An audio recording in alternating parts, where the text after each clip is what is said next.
నమస్తే, నేను Poorna. Welcome to Poorna Raja farming. ఇక్కడ చూసేది కొత్త గార్డెన్లో కొన్ని రకాల కూరగాయలు, అలాగే బంతిపూలు హార్వెస్టింగ్ అండి. మండు టెండల్లో మేలో కూడా ఎంత బాగా హార్వెస్టింగ్ వస్తున్నాయో. మార్కెట్లో ఎక్కడా బంతిపూలు దొరకట్లేదు, బట్ ఇక్కడైతే బంతిపూలు వీక్లీ 2 or 3 కట్ చేస్తూనే ఉన్నాను. మనకు ముందు వచ్చినంత పెద్ద సైజు రావట్లేదు, కానీ మీడియం సైజులో వస్తున్నాయి. అలాగే చామంతి పూలు కూడా అండి. చామంతి ఈ కలర్ అయితే ఇప్పుడిప్పుడే స్టార్ట్ అయింది. మనకు 365 days చామంతి గార్డెన్లో ఉంటాయి. అలాగే బంతి పువ్వులు కూడా ఇవి ఈ మంత్ అంతా పూస్తూ ఉంటాయి. ఇంకా ఆకుకూరలు, వంకాయలు, టొమాటోస్, ఇంకా లాంగ్ బీన్స్ అండ్ అనపకాయలు కూడా వచ్చాయి. ఇక్కడ మీరు చూస్తే సంచి నిండా శ్రీరామనవమి అప్పుడు మనం వాడింటాం కదా పువ్వులు, అలాగే తోరణాలు, అవన్నీ ఎండిపోయినవన్నీ కొత్త గార్డెన్లోకి తీసుకెళ్ళానండి. అలాగే ఒక పెద్ద కవర్ నిండా ఉల్లిపాయల పొట్టు. ఈ పొట్టును అలాగే వేపాకుల్ని మొక్క మొదల్లో వేస్తాను. పెద్ద పెద్ద మొక్కలు ఉంటాయి కదా, వాటి మొదల్లో వేస్తే ఈ సమ్మర్లో మల్చింగ్ లాగా యూజ్ అవుతుంది. రెయినీ సీజన్ వచ్చేసరికి మనకు బాగా కంపోస్ట్ లాగా తయారవుతుంది.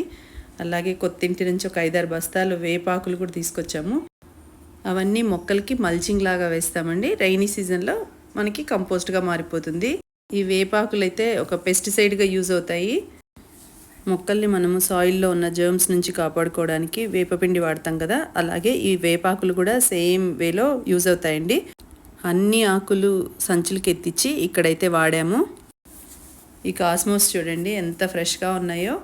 జినియా కానీ బంతి పువ్వులు, కాస్మోస్ ఇప్పుడు కట్ చేసిన గంపలతో వస్తాయి. ఇంత ఫ్రెష్గా ఉండడానికి వాటరింగ్ బాగా నిండుగా పడతాము.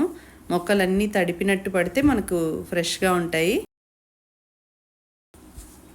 ఇక్కడ మా అమ్మ పచ్చిమిరపకాయలు కట్ చేస్తుంది. ఎన్నో రకాల పచ్చిమిర్చి అండి. ఒక 8-9 రకాలు ఉంటాయి గార్డెన్లో. ఒక 2 daysకి సరిపడా కొన్ని కాయలు అయితే కట్ చేస్తుంది. నెక్స్ట్ హార్వెస్టింగ్ వీడియోలో ఓన్లీ క్యాబేజ్, క్యాలీఫ్లవర్, అలాగే పచ్చిమిర్చి అసలు ఎన్ని వెరైటీస్ ఉన్నాయో ఒక కంప్లీట్ వీడియో పెడతాను మీకు. ఎలాంటి కెమికల్ ఫర్టిలైజర్స్ అలాగే పెస్టిసైడ్స్ కొట్టకుండా పెంచుకున్న పచ్చిమిర్చి అండి. మార్కెట్లో మనకు ఎలాగ పెస్టిసైడ్స్ కొడతారో తెలుసు కదా, పండు మిర్చికి కానీ పచ్చిమిర్చికి. సో ఇక్కడ ఎలాంటి పెస్టిసైడ్లు వాడలేదు. కంప్లీట్ ఆర్గానిక్ వేలో పెంచుకున్న కూరగాయలు. అందుకని చెప్పి కొన్ని వచ్చినా కూడా అంత సాటిస్ఫాక్షన్ ఉంటుంది. క్వాంటిటీ తక్కువైనా కూడా సాటిస్ఫాక్షన్ ఎక్కువ ఉంటుంది. ఇక్కడ వంకాయలు కూడా చూడండి, ఇవి కూడా ఫుల్ సైజ్ చాలా పెద్దగా వస్తున్నాయి. ఈ మధ్య కొంచెం మొక్కలన్నిటికీ నేను ఆవు పేడ వేశానండి. బాగా ఫుల్ డ్రై అయిపోయిన ఆవు పేడ వేశాను. మొక్కలు ఇప్పుడిప్పుడే పెరుగుతూ ఉన్నాయి. సమ్మర్లో కూడా అన్ని రకాల పువ్వుల్ని పెంచుకోవచ్చు. ఇవన్నీ మనకు డైలీ పూజ కోసం యూజ్ అవుతాయి. కొన్ని సీడ్స్ కోసం వదిలేస్తాను, కొన్ని పూజ కోసం అని చెప్పి కట్ చేసుకెళ్తాను ఇంటికి. ఇక్కడ మీకు కనిపించే బీన్స్ ఒక 2-3 గింజలు పెట్టుకున్న చాలా కాయలు వస్తాయి. అలాగే అలసందకాయలు అంటే బొబ్బర్ల కాయలు అంటారు కదా, అవి కూడా వేశాను. అనపకాయలు కూడా అన్ని ఫ్లవర్స్తో ఉన్నాయండి. సీజన్తో పని లేకుండా 365 days కాస్తాయి. ఒకప్పుడు సీజనల్ ఉండేవి అనపకాయలు కానీ అలసందకాయలు, ఓన్లీ సీజన్లో వచ్చేవి. ఇప్పుడైతే ఎప్పుడైనా పెంచుకోవచ్చు. ఒక సైడ్ ఫ్లవరింగ్ స్టార్ట్ అయిందంటే మళ్ళీ ఫ్రెష్గా సాప్లింగ్స్ నాటుకుంటూ ఉంటాను. అందుకని చెప్పి ఎప్పుడు కూరగాయలు అలాగే పువ్వులు వస్తుంటాయి గార్డెన్లో. ఈ మే 1 నెల వాటరింగ్ ఫుల్గా చేసుకున్నామంటే ఇంకా జూన్లో మనకి ఏం కావాలి అన్న పెట్టుకోవచ్చు.